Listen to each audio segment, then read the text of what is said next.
हाय, hello, नमस्कार. स्वागत आहे तुमचं नाशिककर कोमल या मराठमोळ्या यूट्यूब चॅनलवर. मंडळी, प्रत्येक महिन्यामध्ये 2 चतुर्थी येतात. एक म्हणजे संकष्टी चतुर्थी आणि दुसरी असते विनायकी चतुर्थी. तर त्यापैकी आपण संकष्टी चतुर्थीचं व्रत करत असतो.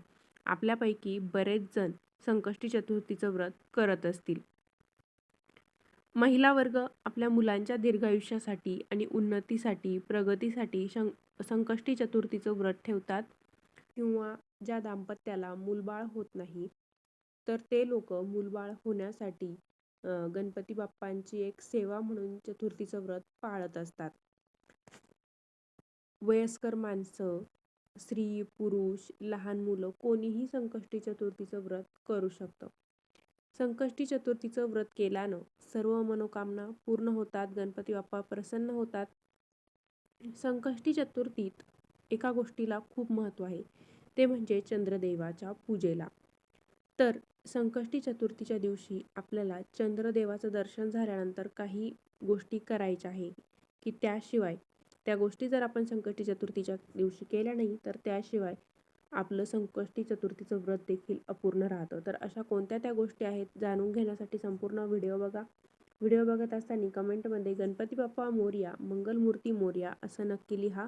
चला तर मग आजच्या व्हिडिओला सुरुवात करते. तुमच्यापैकी जर कोणाची संकष्टी चतुर्थीची व्रत करायची इच्छा असेल, तर जेव्हा मंगळी संकष्टी चतुर्थी येते, जेव्हा अंगारक योग जुळून येतो, तेव्हापासून आपल्याला संकष्टी चतुर्थीच्या व्रताला सुरुवात करता येते. संकष्टी चतुर्थीचं व्रत खूप काही अवघड नसतं. सकाळी या व्रताला सुरुवात करून संध्याकाळी हा उपवास आपल्याला सोडता येतो. संध्याकाळी उपवास कधी सोडायचा, कसा सोडायचा ते देखील मी व्हिडिओमध्ये तुम्हाला सांगणार आहे. तर संकष्टी चतुर्थीला जेव्हा चंद्रोदय होतं, तर तेव्हा आपल्याला चंद्रदेवाला अर्घ्य अर्पण करायचं असतं.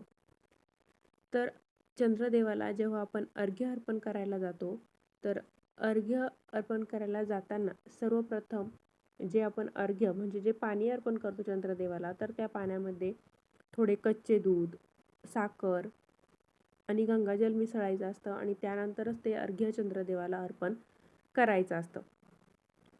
जेव्हा चंद्रोदय होतो तेव्हाच हे अर्घ्य आपल्याला चंद्रदेवाला द्यायचं असतं. आपलं कॅलेंडर असतं, त्यामध्ये चंद्रोदयाची वेळ दिलेली असते. जेव्हा चंद्र उगवतो, तर तो जो चंद्र उगवतो, तर तेव्हा अर्घ्य अर्पण करताना ते अर्घ्य आपल्या पायावर पडणार नाही याची विशेष काळजी घ्यायची असते.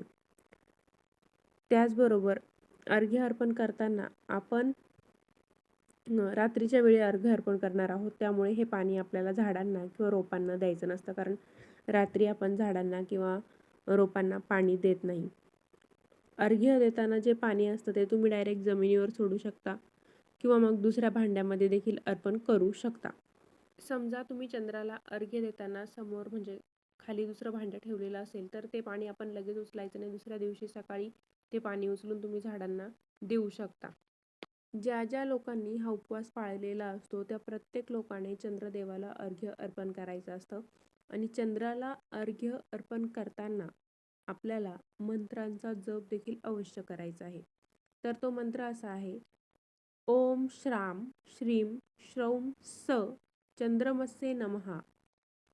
ओम ऐं क्ली सोमाय नमः. ओम श्रीम श्रीम चंद्रमसे नमः. मंत्र पुन्हा एकदा सांगते: ओम श्राम श्रीम श्रौम स चंद्रमसे नमः. ओम ऐं क्ली सोमाय नमः. ओम श्रीम श्रीम चंद्रमसे नमः. या मंत्राचा जप आपल्याला चंद्रदेवाला अर्घ्य अर्पण करताना करायचा आहे. त्यासोबतच आपल्याला गणपती बाप्पाची पूजा देखील करायची आहे. ती पूजा तुम्ही अर्घ्य अर्पण करून घरात येऊन करू शकता. गणपतीची पूजा करताना गणपती बाप्पासमोर आपल्याला थोडासा कापूर जाळायचा आहे आणि त्यावरती काही पांढरे तीळ आणि एक लवंगाची जोडी टाकून गणपती बाप्पाला अर्पण करायचे आहे. त्याचबरोबर गणपती बाप्पाला 21 किंवा 11 दुर्वा आपल्याला अर्पण करायचे आहे. किंवा तुम्ही दिवसभरात पूजा केलेली असेल तर संध्याकाळची ही पूजा नाही केली तरी चालेल. पण जेव्हा चंद्रोदय होतो, तर चंद्रोदय झाल्यानंतर आपल्याला चंद्राला अर्घ्य अर्पण करायचं आहे आणि त्यासोबतच सांगितलेला मंत्र देखील जप करायचा आहे. संकष्टी चतुर्थीच्या दिवशी चंद्राची पूजा केली जाते. तर ती पूजा नक्की कशी करायची? तर चंद्रदेवाची पूजा करण्यासाठी आपल्याला अर्घ्य लागणार आहे, म्हणजे पाणी. त्यामध्ये थोडंसं कच्चं दूध, पांढरी फुलं, अक्षता, तिळाचे लाडू असतील तर ते तिळाचे लाडू, किंवा तुम्ही काही मोदक वगैरे बनवले असेल तर ते तुम्ही सगळं पूजेच्या ताटामध्ये घ्यायचं आहे. जेव्हा चंद्र उगवतो तर चंद्र उगवल्यानंतर सर्वप्रथम चंद्राला अर्घ्य द्यायचं आहे आणि त्यासोबतच सांगितलेला मंत्र तुम्ही जप करायचा आहे. अर्घ्य देताना त्या पाण्यामध्ये थोडंसं गंगाजल, कच्चं दूध, पाणी, पांढरे तीळ, अक्षता आणि फुलं टाकायची आहे आणि या मिश्रित पाण्याने चंद्राला अर्घ्य अर्पण करायचं आहे. अर्घ्य अर्पण केल्यानंतर आपल्याला चंद्राला धूपदीपांनी ओवाळून घ्यायचा आहे. त्यानंतर जो काही तुम्ही नैवेद्य बनवलेला असेल तो नैवेद्य दाखवायचा आहे. चंद्राला मनोभावे नमस्कार आपण करायचा आहे. त्यानंतर घरात येऊन जी वडीलधारी माणसं असतात त्यांचा आशीर्वाद घ्यायचा. आशीर्वाद घेतल्यानंतर तुम्ही चतुर्थीचा उपवास सोडायचा आहे. तर बऱ्याच लोकांच्या मनात असा प्रश्न असतो की संकष्टी चतुर्थीचा चंद्र बघायचा की नाही. हो, संकष्टी चतुर्थीचा चंद्र आपण बघायचा असतो, कारण संकष्टी चतुर्थीच्या दिवशी जर तुम्ही चंद्र बघितला नाही तर तुमचं व्रत हे अपूर्ण राहतं. त्यामुळे संकष्टी चतुर्थीचं दिवसभर व्रत करा आणि संध्याकाळी चंद्रदर्शन झाल्यानंतर व्रत सोडू नका. समजा तुम्ही चंद्रदर्शन व्हायच्या अगोदरच जर व्रत सोडलं तर संकष्टी चतुर्थीचं तुमचं व्रत अपूर्ण राहतं, उपवासाचं फळ तुम्हाला मिळत नाही. तर तुम्ही संकष्टी चतुर्थीचं व्रत करता की नाही मला कमेंटद्वारे नक्की कळवा.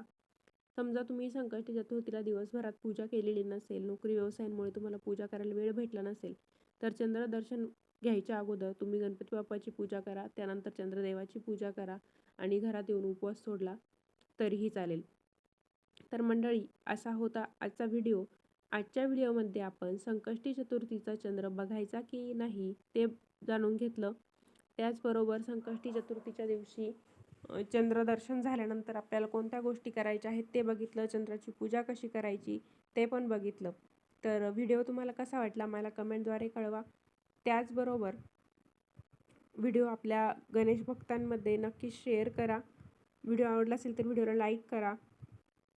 चॅनलवर नवीन असाल, अजून आपल्या चॅनलला सबस्क्राईबच केलेलं नसेल तर धार्मिक, आध्यात्मिक तसेच सणावारांचे व्हिडिओ बघण्यासाठी आजच आपल्या नाशिककर कोमल या मराठमोळे यूट्यूब चॅनलला सबस्क्राईब नक्की करा.